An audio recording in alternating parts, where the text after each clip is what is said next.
And hello and welcome to part 2 of our discussion with Tom Blandford from Armstrong Watson on all things M&A for law firms. Let's look at, if we're looking at a net assets basis, the big issue really is what work in progress is worth, and we can spend a long time debating the standards around work in progress and how you value it, etc. But putting aside the accounting method of valuing WIP for accounts purposes, how are you seeing, particularly in the bulk firms, bulk personal injury, bulk conveyancing, what sort of discounts to realisable value are you seeing when doing a net asset deal? I mean, the discounts can range from nothing all the way through to as much as sort of 70 or 80%. And that's a huge range. So in an attempt to break that down a little bit, it's usually a function of two things. First of all, is it a distressed sale, which I think will be very pertinent over the next 6 to 12 months. So that is going to have a huge, that has a huge functional effect. But the other major variable is the time value of money. So put simply, the earlier you want the check, the smaller the check becomes. So that's why you end up with a huge range, because I absolutely have done deals, people absolutely do deals where there is no discount. It's pound for pound, exactly the WIP, but as it crystallizes. Yes, so there's no discount, but you might not physically receive that check for, well, certainly months, but in the case of clinical negligence, years potentially. Yeah. Interesting. Yes, that mirrors what I've been seeing. Tom, if we come back to your fork in the road, because when we're talking multiples, we're talking the minority of the law firms that we come across. The rest are going to be on some adjustment to net asset. For the many high street and market town practices out there that are about to experience distress through recession or through the cash flow pinch points in Q1 next year, how do you see their exit strategies being affected by all this? It depends what their exit strategy was to begin with, I suppose, doesn't it? To the extent to which they have to look externally, and that's my caveated way of saying perhaps we can talk about internal exits separately. So to the extent to which they have to look externally, again, I think you've got that initial fork in the road. I broadly agree with you, Nigel, but I would still go round that thought process, because I wouldn't want to discount that I'm in the, and I agree with you, it's a minority, but it's still a big minority. I mean, I would suggest it's maybe a third, maybe 40% of, so it's a chunk of firms that can go that way. But yes, for the other 2/3, I think once you're down the net asset route, again, I am always tempted to reverse engineer it. So I actually often start the other way round, which says, what is my cost of closure?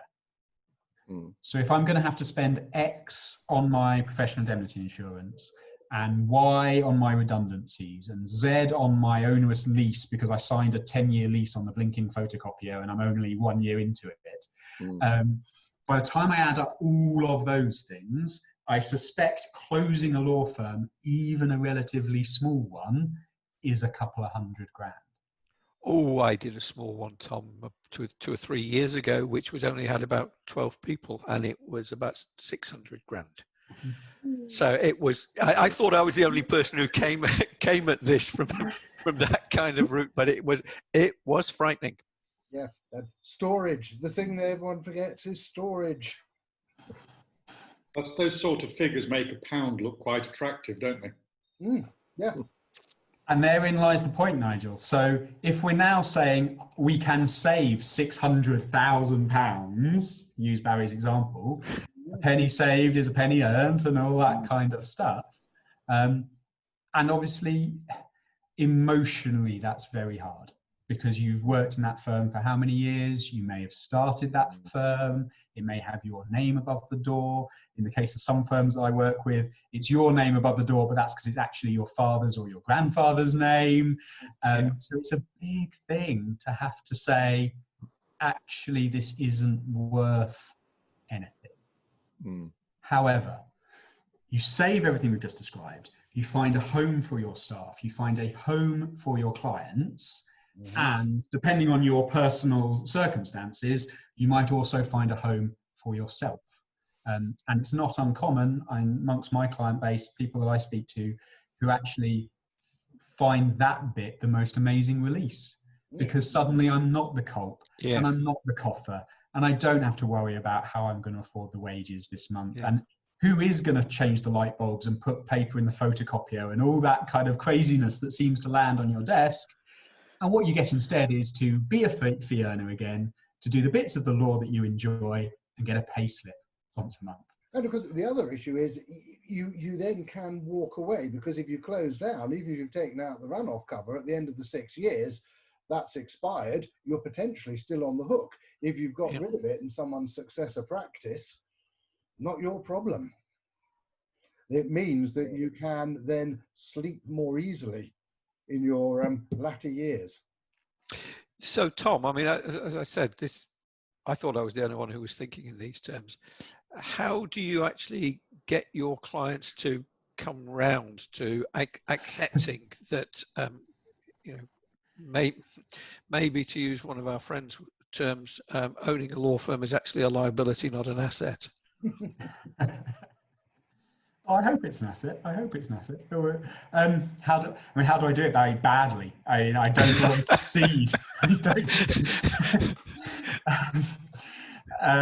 But I suppose, I obviously have the advantage of A, being an accountant, and B, having done quite a lot of this. So I will often take them through some of the maths I've just described with you, take them on that little journey, if you see what I mean. And, with actual numbers that's actually about them, walk them through their options and explain how, if we do it this way, it's a lot of red ink. And if we do it this way, it's still a lot of red ink. And if we do it this way, it's slightly less red ink, but still red ink. And there's a way that perhaps you can help people to get to the thought process that maybe I, and by the sounds of things, you kind of already had in your head. Yeah, well, to come back to Nigel's phrase, offer them £1, then becomes a very generous offer. Yeah. Well, guys, I think we're half an hour in. Have we got any final questions for Tom?